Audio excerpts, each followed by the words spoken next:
Halo semua, berjumpa lagi dengan saya Mr. Agus di channel saya Wistawadana. Hari ini saya kembali lagi dengan review sebuah laptop baru, yaitu laptop dengan layar 15 in dan dipersenjatai dengan Intel Core i3 generasi 10 plus Nvidia GeForce MX 330. Laptop apakah itu? Simak ulasannya selengkapnya.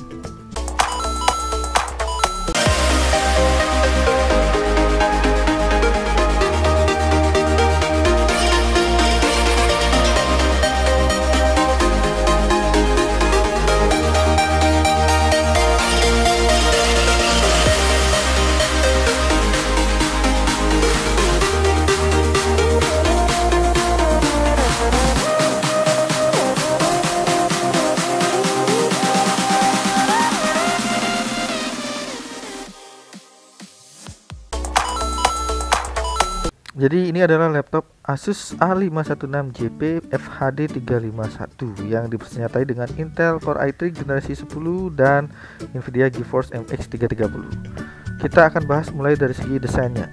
Desain kalem dengan tulisan Asus di tengah-tengah cover yang berbahan plastik polikarbonat merupakan ciri khas dari laptop Asus mainstream. Bagian dalam terlihat premium seperti aluminium meski sebenarnya masih berbahan plastik polikarbonat. Ada stiker Intel generasi 10, Nvidia GeForce MX dan OHS 2019 di pembatas sebelah kiri, dan di sebelah kanannya ada fitur-fitur unggulan dari laptop dengan tulisan Sonic Master untuk dukungan kualitas audionya. Dimensi laptop ini berada di 36 cm dikali 23,5 cm dengan ketebalan hampir 2 cm. Beratnya masih di bawah 2 kg, lebih tepatnya berada di kisaran 1,8 kg, yang mana masih bisa kita katakan ringan untuk dibawa kemana-mana dan cocok bagi orang yang mobilitasnya tinggi. Menggunakan layar Nano Edge display yang mana sudah cukup tipis di bagian bezel kiri dan kanannya, mesti bagian atas dan bawahnya masih bisa dikatakan tebal akibat adanya kamera webcam di bagian atas beserta mikrofonnya, dan di bagian bawahnya masih ada logo Asus. Layar 15,6 inch dengan resolusi Full HD 1920x1080, refresh rate-nya 60Hz dan tingkat kecerahannya ada di 250 nits. Yang sayangnya masih menggunakan panel TN. Meski sudah ada lapisan anti glare yang bisa membuat layar laptop ini meminimalisir pantulan cahaya sehingga nyaman digunakan.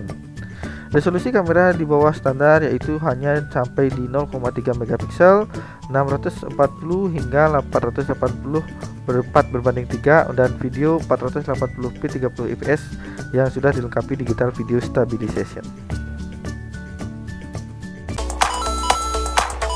Dari segi penyimpanan, di sini bisa dikatakan cukup lega dengan diberikan SSD NVMe PCIe dari Intel berkapasitas 512 GB, yang mana dengan kristal T57 mendapatkan hasil kecepatan read-nya berada di 1856 MB per second dan write-nya ada di 961 MB per second. Cukup baik untuk mempercepat proses booting dan membuka aplikasi tentunya. Diberikan keyboard dengan LED backlit warna putih dengan 3 tingkat kecerahan yang bisa diatur dengan menggunakan tombol F7. Detail-detail kecil seperti lampu indikator FN dan caps lock menambah nilai jual keyboard ini. Ukuran tombol pada keyboard juga tidak bisa dikatakan besar ataupun kecil. Bagi saya ini cukup pas meski tombol navigasi arahnya yang memang dibuat lebih kecil. Jarak antara tombol pas sehingga terhindar dari typo. Sayangnya tombol on off masih menyatu dengan keyboard. Touchpad ukurannya bagi saya masih tergolong standar, meski harusnya Asus masih bisa memperlebar ukuran touchpad di mana ada space di palm rest yang bisa dimanfaatkan. Feel menggunakan touchpadnya sangat nyaman dan mendukung multi touch gesture hingga 4 jari, meski Asus meniadakan dedicated button untuk klik kanan dan kiri. Port I/O nya cukup lengkap dengan di sebelah kiri ada DC-in, USB Type-C 3.2, HDMI, USB Type-A 3.2, lalu sebelah kanannya ada Kensington lock, 2 kali USB Type-A 2.0, audio jack combo 3,5 mm, micro SD card reader, serta 2 lampu indikator laptop dan charger. Baterai yang disematkan tergolong kecil dari segi angka, yaitu hanya ada di 37 Wh dengan adapter 65 watt. Hanya ada satu kipas untuk mendinginkan prosesor dan VGA ini sekaligus, meski hasilnya cukup memuaskan dari segi pengujian Cinebench R15 yang akan saya jelaskan nanti. Lubang intake udara ada di bawah dengan grill berbentuk persegi panjang, kecil dan jumlahnya tidak banyak. Lubang exhaustnya ada di sebelah kiri dan belakang laptop. Untuk fiturnya tentunya di sini sudah disematkan aplikasi My Asus untuk memonitor keadaan hardware dan settingan hardware laptop ini seperti AI noise cancelling, pengaturan audio, pengaturan tampilan visual layar dengan beberapa mode seperti iCare, pengaturan baterai mau disetting full 100%, 80% atau hingga 60% saja, yang mana bertujuan untuk memperpanjang usia baterai. Ada pengaturan koneksi internet, apakah mau difokuskan ke game, multimedia dan lain-lain. Pengaturan fungsi tombol FN serta performa laptop yang mana dibagi menjadi 3 mode, yaitu performance, standar dan whisper mode. Seperti yang sudah saya bilang di awal, laptop ini menggunakan prosesor Intel Core i3 generasi 10 Ice Lake, lebih tepatnya Intel Core i3 1005G1 dengan base clocknya berada di 1,2 GHz dan boost clocknya berada di 3,4 GHz. Dan ini adalah prosesor 2 core 4 thread dengan fabrikasi 10 nanometer dan TDP maksimumnya berada di 15 watt. Menarik rasanya untuk diketahui perbedaan performa prosesor Intel Core i3 generasi 10 yang ada di laptop ini dengan prosesor yang sama di laptop lainnya yang sudah pernah saya uji sebelumnya. Asus tidak hanya memberikan VGA integrated Intel HD graphic dengan 32 execution unit, namun laptop ini juga ditandemkan dengan VGA dedicated tim hijau Nvidia GeForce MX 330 dengan VRAM 2GB. RAM bawaan laptop ini adalah 4GB DDR4 3200 MHz, yang mana tentunya akan lebih baik jika bisa di-upgrade dengan minimal 1 keping RAM 4GB dengan kecepatan yang sama atau 8GB di kecepatan yang sama, sehingga laptop ini bisa berjalan di dual channel yang mana performanya tentu akan lebih baik dan bisa digunakan untuk kegiatan editing video ataupun bermain game. Sisi upgrade laptop ini bisa dikatakan cukup baik, yang mana diberikan satu slot RAM yang bisa kita tambahkan karena satu slot lain lagi sudah disolder. Jadi bisa ditambahkan 1 keping RAM 4GB atau 8GB. SSD bisa diganti dengan SSD NVMe yang lebih besar kapasitasnya, dan juga Asus berbaik hati dengan menambahkan slot SSD SATA 2,5 in, dan ada paket penjualannya diberikan slot penyangga dan kabel penghubung yang mana tentunya akan sulit untuk dicari jika tidak diberikan pada paket penjualan.